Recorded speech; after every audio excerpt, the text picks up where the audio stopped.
Hello friends, તો આજે આપણે જાણીશું ગુજરાતના દ્વારકા જિલ્લામાં આવેલા નાગેશ્વર મંદિર વિશે. નાગેશ્વર મંદિર એ ભગવાન શિવને સમર્પિત મંદિર છે. આ મંદિર દ્વારકાથી થોડાક જ અંતરે આવેલું જોવા મળે છે. આ મંદિર જ્યોતિર્લિંગ એ ભારતમાં આવેલા 12 જ્યોતિર્લિંગમાંનું એક મહત્વનું જ્યોતિર્લિંગ છે. આ મંદિર એ નાગર શૈલીની સ્થાપત્ય કલાના ભવ્ય શિખર અને સુંદર નકશીકામ ધરાવતું પ્રસિદ્ધ મંદિર છે.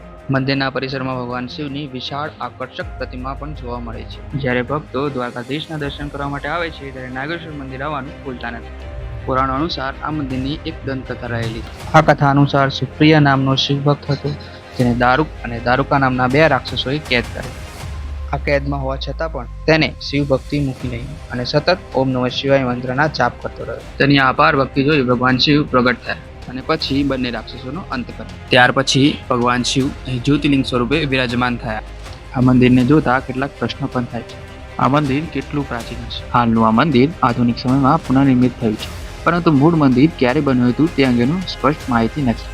બીજો એક પ્રશ્ન થાય છે કે નાગેશ્વર નામ જ કેમ પડ્યું? શું તેનો સંબંધ નાગ સાથે છે કે કોઈ પ્રાચીન પ્રદેશના નામ સાથે?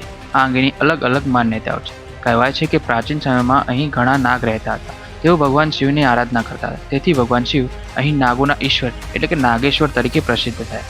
જો આ વિડીયો તમને ગમે હોય તો ચેનલને સબસ્ક્રાઇબ અને કોમેન્ટમાં હર હર મહાદેવ લખવાનું ભૂલતા નહીં.